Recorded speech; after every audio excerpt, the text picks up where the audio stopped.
Welcome everybody to the Chicken Coop, where we bring in guests and they talk about what we basically just have a conversation. Our guest today has written a book talking about how to heal America in healing, how to heal through it. Oh my goodness, my brain. How to heal with through.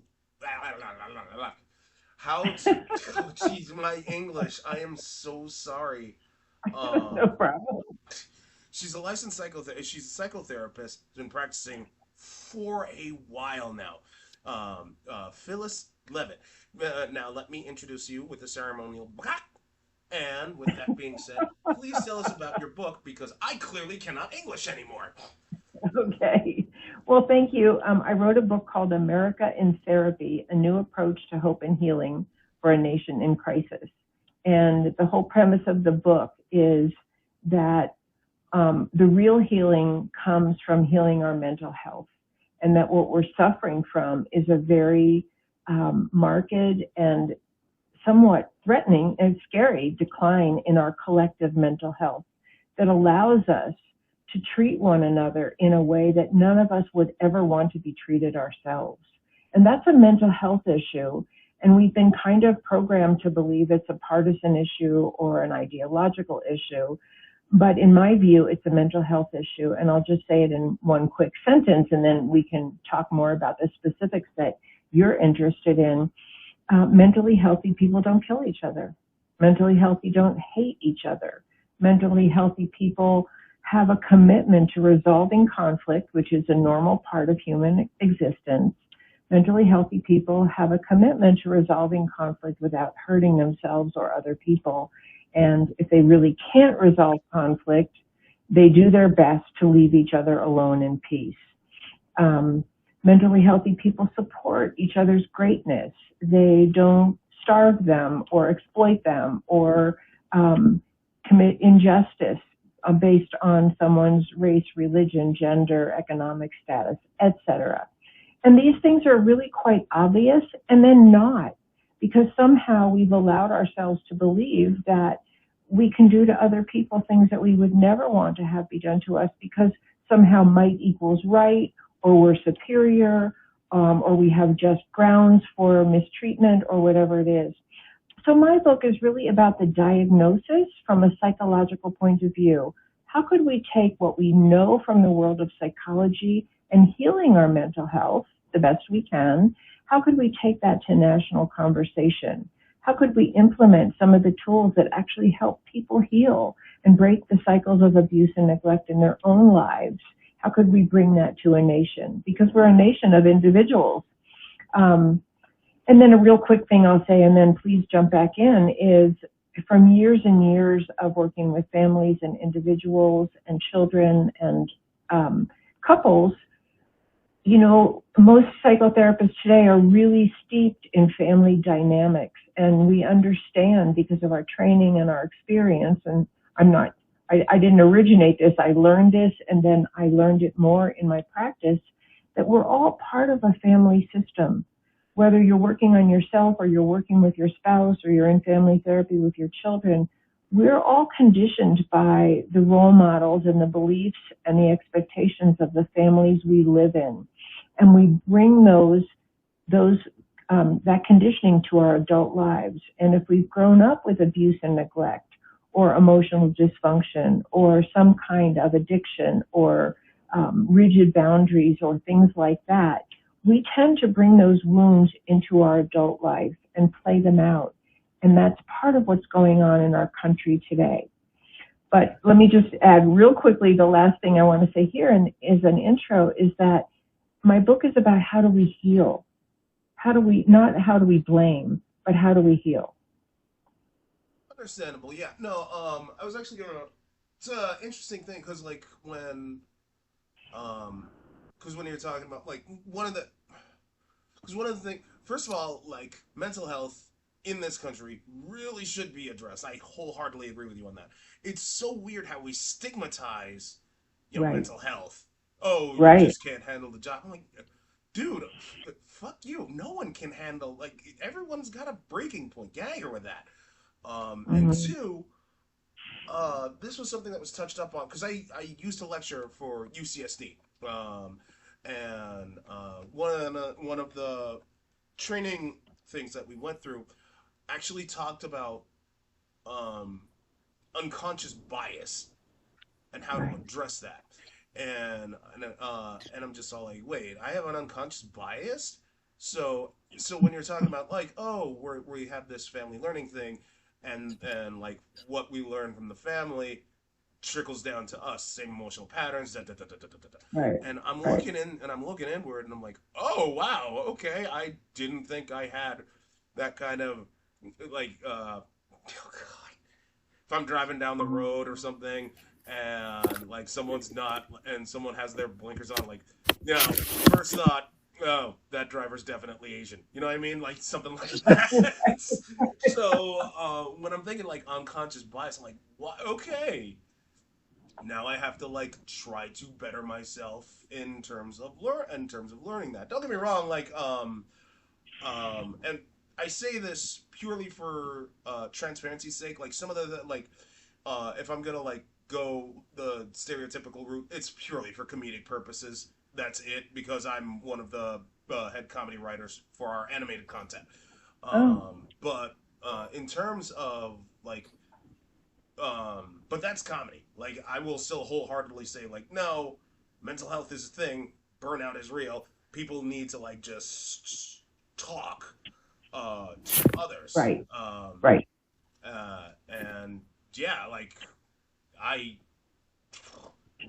I, it's just so weird how it really shouldn't be stigmatized, but we did, and it's such a shame too because you know if we didn't stigmatize it so hard, Hmm.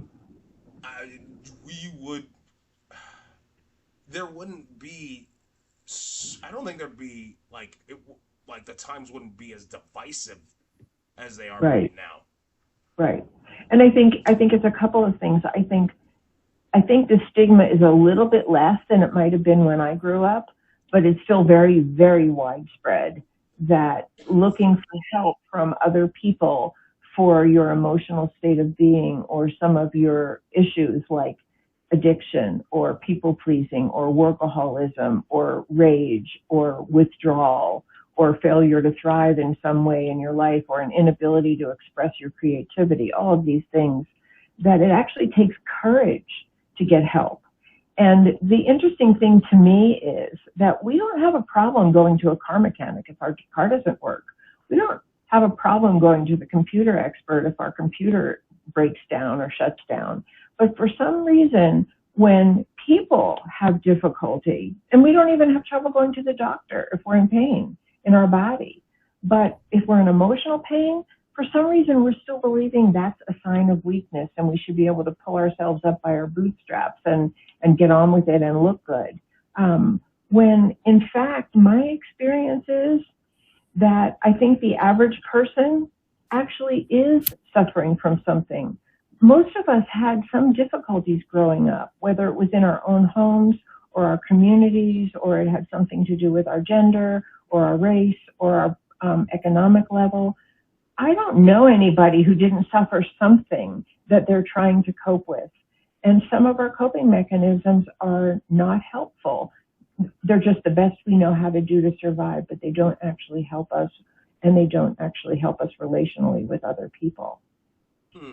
So how would you start with like because I believe the best way to actually start like the healing process is just with straight education, but more importantly, unbiased education. Right, Which is why I stay away from like CNN or Fox News. I just go for like AP or NPR to get all of the information because it's unbiased. It shows the ugliness of both sides, and that's something that should be done. I'm not just talking about news wise because both sides have done some ugly stuff, whether it right, be you know, whether it be I don't know from Dylan Roof to fucking founding of the Founding of the Bloods or Crips and shit like that. Like everyone's done just like evil things, but people have done truly good things, and like we Right. should educate them on like these things. Blah. Well, this is one of the ways that I think the field of psychology and psychotherapy has a gift that you don't find in many other places, and that is the whole purpose of psychology and psychotherapy is not to figure out who's to blame and who's the bad guy, and because we all think somebody else is to blame at certain times. The point of the best psychology is actually to heal the relationship. It's not based on a win-lose paradigm. I win, you lose. I'm right, you're wrong. And therefore you should feel shame or blame or, then come over to my side of the picture. The whole point is that we actually hear each other, and that the goal is a win-win. We win relationship. We win cooperation. We win deep understanding and compassion for ourselves and for other people. And that's one of the big gifts that psychology has to offer. Does anybody do it perfectly? No, we're human. We do have bias that we have to look at. We do have wounds that play out in our behavior, but it's all part of taking responsibility for ourselves and trying to provide the environment where other people then want to take responsibility for themselves without shame, without blame, without feeling like they're going to be attacked, so that we can heal relationship. And that's not right now part of our national conversation. Many people are living it in their lives, but it's not part of our political, cultural, social conversation. At least I don't see it. Me neither. Everyone's too. How do I put this? Let me. Actually, I'll use this as an example. One of the past guests we had described himself as a MAGA 2.0er. Now, when I first heard about this and I wanted to bring him on, I wanted to skewer him. But I did some souls. I was like, you know what? Fine. Let him speak his piece, and then I can skewer him. But while talking to this person, he actually was talking about, like, how expensive housing is, how this is, how the da. And he was actually making sense. And he was kind of receptive to our arguments, where he was just like, no, I feel your passion. I can honestly say I admire it, but you got to change the name. You can't go by MAGA 2.0, because MAGA itself, that term, is so toxic that no one is like, that if you want anyone to see reason, if you go by MAGA, they're just going to be like, nope. And while I could say, I did some soul searching, how do I put this? If someone, because even though the guy is reasonable, because he had MAGA in the title, it would have been so easy. It's so easy for everybody to just dismiss it, because when you see in the headline, MAGA crazy. I mean, just look at what happened in Minneapolis. That dude was a hardcore MAGA person, and he straight up murdered that. He straight up murdered her, even though she was trying to get away from that. So with all of the MAGA, like, I guess my question is, like, how do you heal that? Like, granted, you could say, oh, Doug, you said it yourself. You did some soul searching. But yeah, at the end of the day, I told him to change the name. So. Well, I think this is where, again, I think psychology has so much to offer, because especially if you're like working with a couple or any combination of more than one person in the room, one of the things you're working with is how they talk to each other and how they listen. And because there is no working out relationship, if you don't have some skills in nonviolent conflict resolution, because otherwise you're just fighting. And I'm yelling at you to see my point of view, and you're yelling at me to see my point of view, your point of view, or somebody slamming the door and walking out, or attacking the other person. So one of the premises and one of the bases of good psychotherapy with more than one person, is that you actually learn listening skills. And the heart of that is that we help people learn how to listen the way they want to be listened to and speak the way they want to be spoken to. And that takes a lot of restraint. It takes a lot of commitment, but it's the foundation for actually hearing somebody else's point of view and understanding it.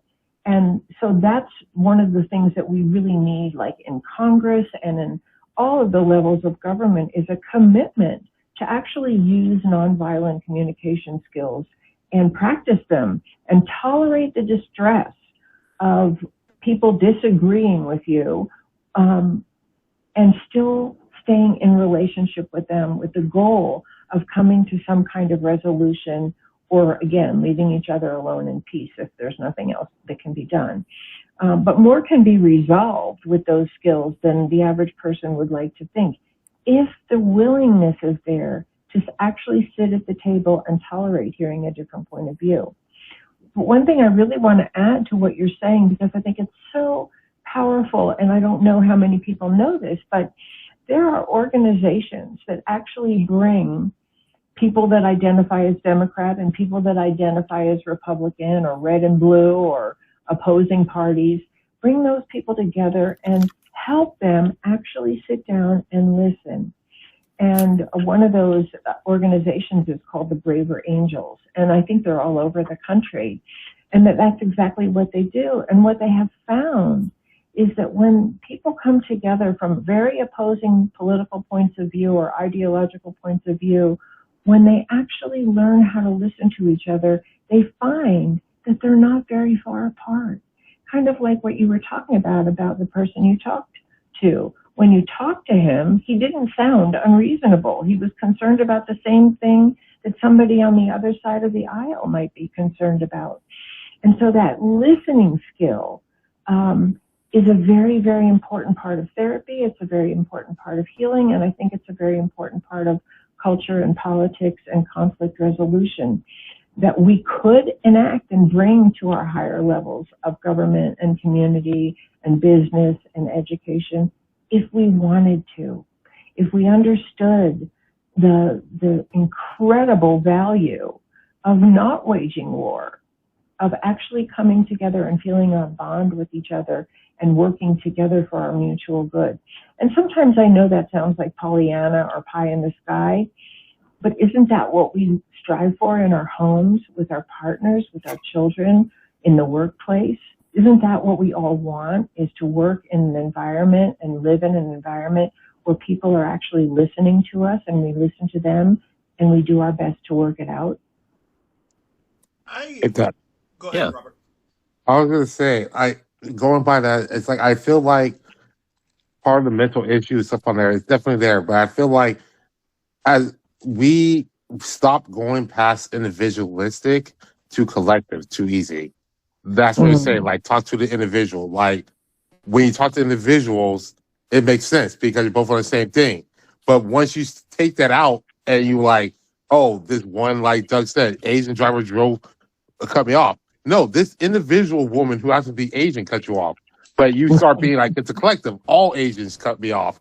And that's like racism. It's like, I had an issue with this one black person that I knew 20 years ago. Now I have an issue with all black people that you don't even know anything about any of them. Right. And once we switch from individualism to collectivism, it's hard for people to go back. Like, they start doubling down. And it's easy just to be like, well, they're all like that. You don't know anyone like that. That's right. It's like if you want to come to me and be like, this person is like that because I've known him for 20 years and he's been the same. Okay. And then you can have the individual relationship between you two and you can resolve it. You can't resolve an imaginary collective of people that you can't talk to because you made them up in your mind. Right. That they're doing X, Y, Z when they're not. I think you're totally right about that. I agree with you 100%.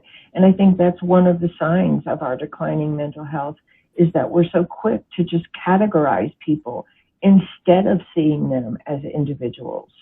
100%, I agree with you. just so Yeah, I feel heartbreaking. like the tribalism has kind of sorry, my voice. I feel like the tribalism has kind of just gotten ridiculous because even on top of the racism, they're still subdividing even within that just to make it reflective. So it's kind of gotten really bad. Yeah. Yeah. Because I know that you say in your book that you specifically want to move away from just blaming others and focus on healing. But I was just sort of curious how you kind of reconcile that idea when there are people who are promoting like real structural harm on other people because of like their race or their like sexual choices and whatnot. Because like there unfortunately are like a growing group of people now that kind of explicitly reject even the idea of empathy and like getting to know those. So how do you even kind of go about trying to go to the table with them when it seems like sometimes they don't even want to have that conversation at all? Yeah. Well, I mean, there are people you probably can't have that conversation with. But I think to your point, I think this is one of the places where psychology has so much to offer that in our offices, let's just say, because, sort of my commitment is to bring what I've learned in my office out into the world. In our offices, we don't hesitate to say that something is dysfunctional or abusive or harmful or is a way of relating to other people that is definitely not going to produce a positive result. So, but we don't call it out with shame and blame, because one of the things that I've learned as a therapist, and I think, we really don't know this, I think, as a country or as a human species in general, is that inside the perpetrator, inside the person who went and shot up the elementary school and killed 20 children, is a really hurting victim that didn't get help. People who are loved, who are safe, who are provided for, who really feel valued and supported to be their best selves in the world. And again, nobody does this perfectly, and I don't pretend that I do or anyone else does, but people who strive for that and who create homes that are safe and provide for everyone and see everyone as equally worthy, those people don't go shoot up an elementary school. You have to be really hurting. You have to be really angry or really discouraged or really hopeless to want to take your pain out on other people. So, and that doesn't mean that that's an excuse for hurting other human beings, because it's not. I think sometimes we really do have to say that person has to be restrained because they're a danger to themselves or others, but we don't have to hate them. And we can do our best, even if it's in a setting like incarceration for people who have really committed violent crimes. There can still be treatment offered. There can still be the hope that that person can have a chance to unpack what happened to them that set them up for what they did. Does that make sense? So we don't mamby-pamby around something that's really violent or hurtful or dangerous, but we also don't just want to just lock people up and throw away the key and say they're a bad seed. There's no baby that's born that's a bad seed.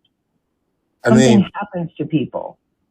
To take that point and take it to a dirty anime shit, I'm dropping in some Naruto. Sasuke basically grew up because he thought his brother killed his family and all his clan members. Grew up wanting to go kill his brother. He goes to actually kill his brother, finds out what actually happens. Then he wants to go kill the village for setting up his brother to make him do that.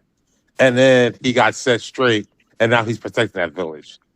So that's just for the younger generations to try to get your point about, you don't know what happened to some people, and sometimes people can be set back on a set straight or the right path. Absolutely. And I think in our culture, many more people, if they were really cared for and seen as more than their worst offenses, I think many more people could be brought back into some constructive, harmonious, and safe way of being in the world. And I think people deserve that if it's at all possible.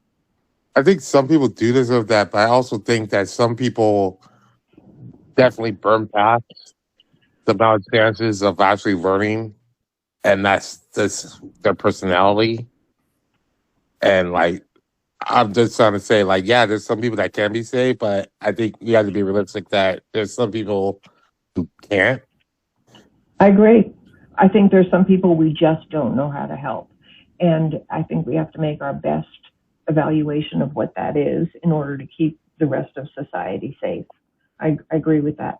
And, you know, part of the purpose of my book is to talk about the larger social structures that we have created here in America that actually foster people becoming victimized and acting out. We have a lot of injustice in the family of America. We have a lot of inequality in the family of America. We have a lot of targeting of innocent people. And as you brought up, you know, just seeing people as part of a collective tribe rather than as individuals. We have a lot of that here in America. And on a family level, on that scale of our country or our communities or our business organizations, we need to help heal those family dynamics so that we're not just creating more victims who are enraged and turn around and act their rage out on themselves and others. So I think it's the microcosm and the macrocosm. Well, I'll also say, like, I think going like full circle about how early we were talking about this stigmatism. I think a lot of people don't get help because, like, I know it's like just like how like my mom, well, we used to have a house cleaner that'll come in like every month and clean, but we'll clean the house before they come. And I asked her like, why? If they're gonna pay, it's like I don't want them judging me, and that's how people kind of feel like with the stigmatism. It's like, yeah, Right. they probably see the signs is bad, but if they go out and get help or whatever, like, oh, well, what did the neighbors say? Well, what's up on there? It's like, is this my fault because I Right. raised a child? I don't want them thinking I'm a bad parent, bad mother, bad father, and raise this stuff on there. So they'll just try to push it under the rug and Right. everything. And that's why no one will get help. And I also feel like Reagan didn't do a lot of help in the 80s when he shut down on the mental health hospitals. I also feel like, just like how if you get at work, you'll get medical insurance and dental, there should be also like, we'll pay for a Totally. couple of Totally. psychology sessions every month Totally. that you get to go get a tune up, you know, deal with any of your issues Right. and everything. Like that will help. Just like how some kids, when you were at school, they always have the guidance counselors. And I'm Right. not going to go like everyone was best at that. But Right. if people weren't always like, oh, I should probably get some help, but then they're like, oh, but it's like $200 a session. And then it's like, Right. oh, I don't know how long it's going to take. And it's like, Right. I can't afford this.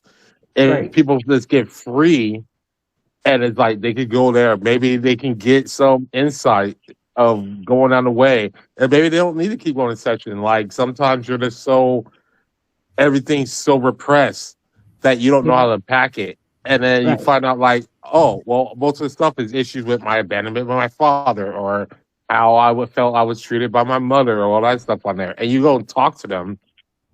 Maybe you can start being like, oh, I feel this way because this happened back in the time. And you can Right. start to at least, you know, it's really hard because people have habits. But if you can be aware of it, just like Doug said with unconscious bias, maybe a couple of times you realize you catch yourself when you're thinking a thought. And it's like, wait, hold up.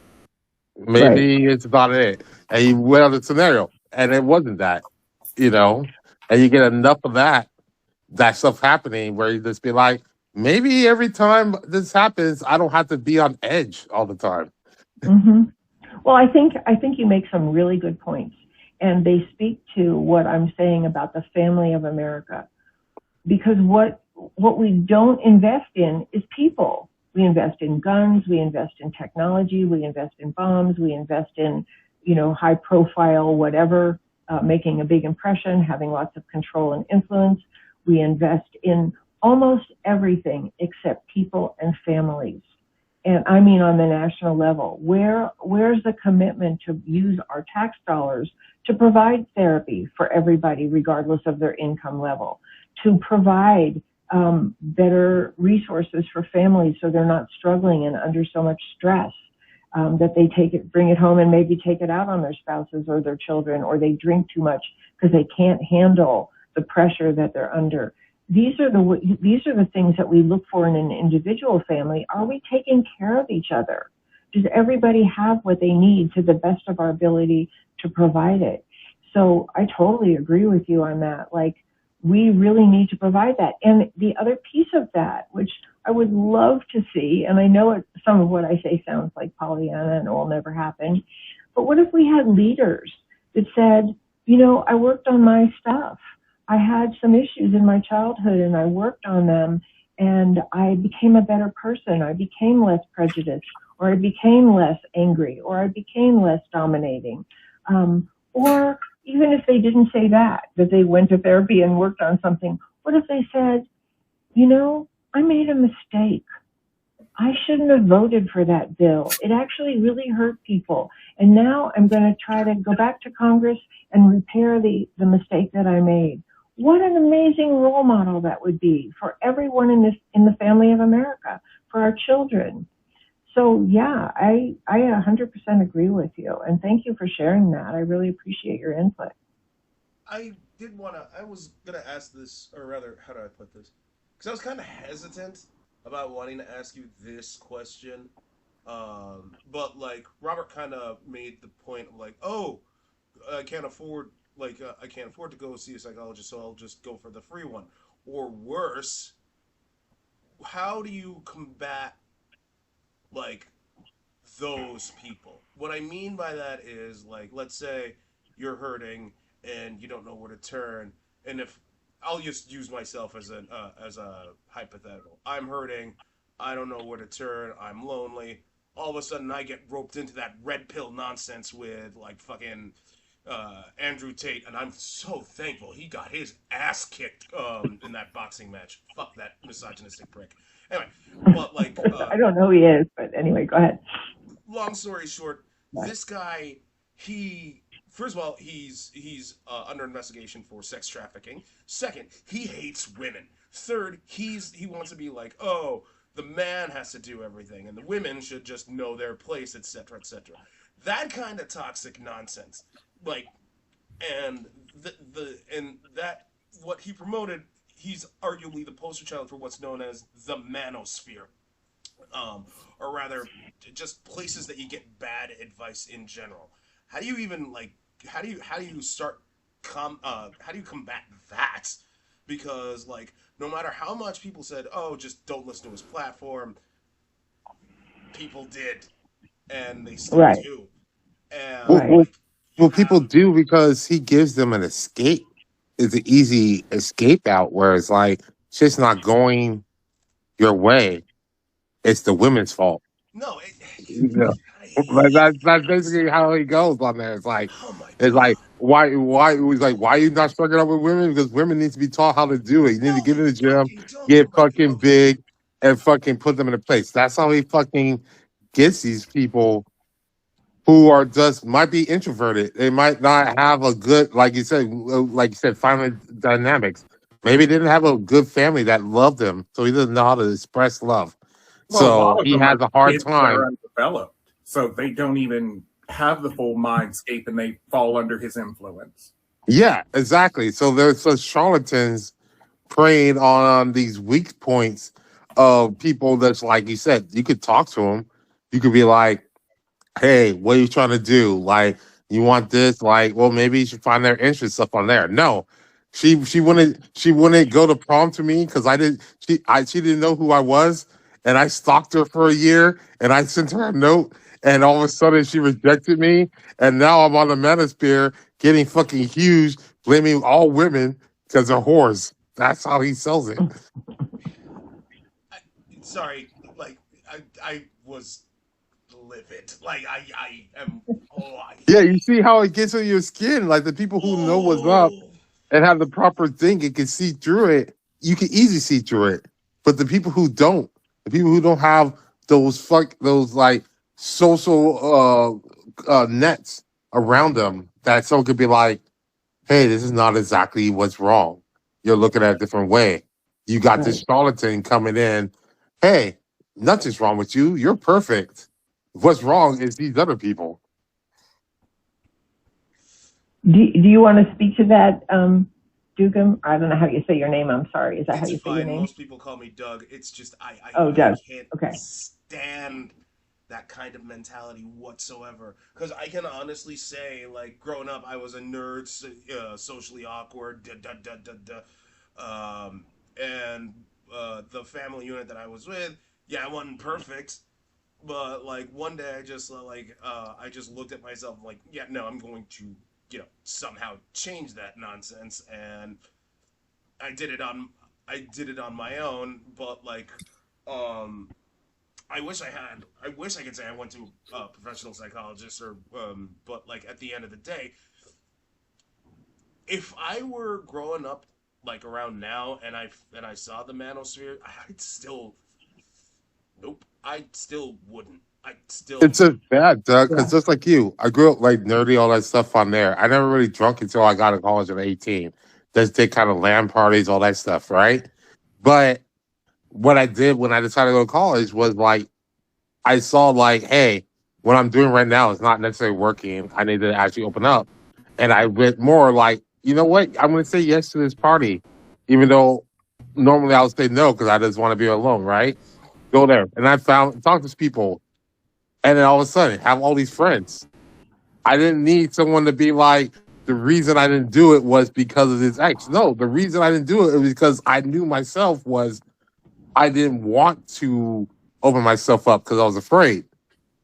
And as soon as you did a little bit, all of a sudden, all these other people come in, and that's his onus on you. And like you just need, like you said, psychology. Maybe just need someone to push you because some people can't Mhm. necessarily be like, I know myself. They Right. need an external locus. Well, And that's not bad. Only problem is bad is when you have people like him who are douchebags that come as charlatans saying like this is how it should be, instead of someone who's listening to you and giving you subtle suggestions, not telling you how it should be. I think that if I can just add to what you both are saying, I would say that people who, like, you couldn't convince me or my husband that what that man is saying is true, because we don't have that kind of wounding in our childhood. We have wounding in our childhood that it got expressed other ways, but we don't have that kind of wounding where we just want to hate one segment of society. But there are many people who do. And that's why I think that we really have to address these issues on a social and political level as well as the individual level. There are many people in our society today, because of the experience they're having in their homes and in their communities, who don't feel like they belong anywhere and are wanted or are valued or are seen as having some kind of a valuable contribution to make. They feel invisible and they feel powerless, and they're more likely to align with a bully than just because that's a way to belong and a way to feel some kind of power. And these are all psychological dynamics that we see playing out in families and in communities. When people really feel like they belong to something safe and loving and kind and supportive, they don't ascribe to the kind of manosphere things that you're talking about. So I think, and there's a lot of that out there. So what I would say is talk to the people who can actually hear something. You might not be able to talk to that guy. He may not be open for a conversation, but how many people in your life are open to a conversation? How many people don't even need to be convinced? They just need to feel you being present to them and caring about them and being interested in their life. I mean, I think some of it is a real grassroots movement of we impact one person at a time. And it's somewhere along the line in our society, I hope we reach that tipping point where more people are advocating care and listening and talking and working things out than not. Are we there? No. And it's scary. And I think you're talking about the really scary symptoms that we're showing on a mental health level that I think as a society as well as individuals, we really need to take seriously, because many of these people that you're talking about are armed and they're dangerous. And if we really want to be safe, we have to change the whole tone of our country and the way we run things, as well as change things in our own personal lives and do our own healing work. The access to all of this is doing our own healing work. What do you? Oh, sorry. Go ahead. What do you think? I guess progress would look like in that national healing. Like, how would we be able to tell that? I guess the therapy is working. Yeah, I think. Well, I say this, and sometimes I really do feel like I sound like Pollyanna, that this is just never going to happen, and maybe it won't. But I'm not going to give up talking about it. When people come to therapy, and so I kind of use that as the model when I'm talking about the country. When people come to therapy, they don't bring guns to the session. Yeah. It doesn't work. There's no therapy possible if people are shouting each other, calling each other's names, threatening, slamming doors, and walking out. So the very first necessity for actually working things out and doing it differently is leaving all of your weapons at the door, meaning all of your emotional and psychological weapons at the door. And that might be the work to begin with. How do we actually get people to sit down and listen and talk with respect, the same way that they want to be listened to? We all want to be respected and heard, whether you agree with me or not. I want you to hear me. You want me to hear you, whether I agree with you or not. And like you're saying, Doug, that, when it comes down to it, most people actually really want the same things, but we don't get there unless we learn how to listen and actually talk with an open heart and an open mind, and with the goal of repairing our relationships. So how would we know that our country was on the right track? If we role modeled actually listening to one another and leaving our weapons at the door. And, I know this sounds like Pollyanna, because what's happening in our country today is more and more arms, more and more aggression, more and more assault. And these are the symptoms of an abusive family. When people are murdering each other or beating each other or blasting each other, with shame and blame and publicizing how horrible each other are or whatever they're doing, we call that an abusive family. And I say the family of America is acting like an abusive family in many, many ways. And of course, there are many fabulous people in America not doing that. But that's not blame and shame. That's just calling out. It's like saying, if you keep eating something that's toxic, you're going to get sick and die. We're eating and feeding each other toxic psychological, emotional, and mental health food. And it's making us sick, and we're killing each other. Yeah. And did I answer your question? Absolutely. Yeah, great. Thank you. We are coming close to time, so I'm just going to end it like this. While I wholeheartedly agree with you, Phyllis, on every single point. Honestly, I think the biggest challenge would be to go in as a blank slate, check your emotions at the door, and that's a lot harder said than done. I'm literally living proof of that. As when Robert was talking about the manosphere, I was getting heated because right. I just do not like how they all blame women. It's fucking anyway. All right, repressing. Okay. But it's not that you're not allowed to have your feelings. Because we do. We're human. Things make us angry. Things make us frightened. Things make us sad. Things make us feel powerless. It's not that you're not going to have your feelings. It's that you learn to restrain them in a setting where you're trying to actually have a dialogue with another person to work something out. You restrain them. I might be really angry about what you say, but it's not going to further our healing, our rupture, and coming back together as human beings who can work together if I just blast you. I have to learn how to say, I don't agree with you. This is how I feel, and I'm hoping you can listen to me. Or it might be something different. Maybe the facilitator needs to say, what set you up to believe that? How did you come to believe that all women are at fault for blah, blah, blah, blah? What did you learn about men and women growing up? Was there a woman in your life who hurt you, and now she's sort of the blanket you put over all women? there's an inquiry that can happen so that people start to open up and they start to make connections. Oh, I felt this way because blah, blah happened, because my mother did this, or my father did that, or my father told me all women were blah, blah, or, whatever. And people start to put the pieces of themselves back together in a new way. I saw an incredible documentary that was interviewing men in prison, men who had done very violent crimes, a lot of murder. And when they were talked to about what their life had been before they went to prison, we're talking massive child abuse, abandonment, neglect, witnessing murders that they never got help for. And so their rage had to come out somewhere, and it came out in a way that was, terribly violent and hurtful.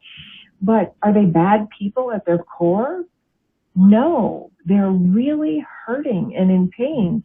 And we have to take responsibility for that as a society, as well as in our own lives. Anyway, yeah. Well, with that being said, thank you so much, Phyllis, for coming on to the Chicken Coop. Please send me your link so I can put it in the description. As far as all of you, thank you so much for listening to the Chicken Coop. Remember, you can listen to us on Amazon Music, YouTube, and Spotify.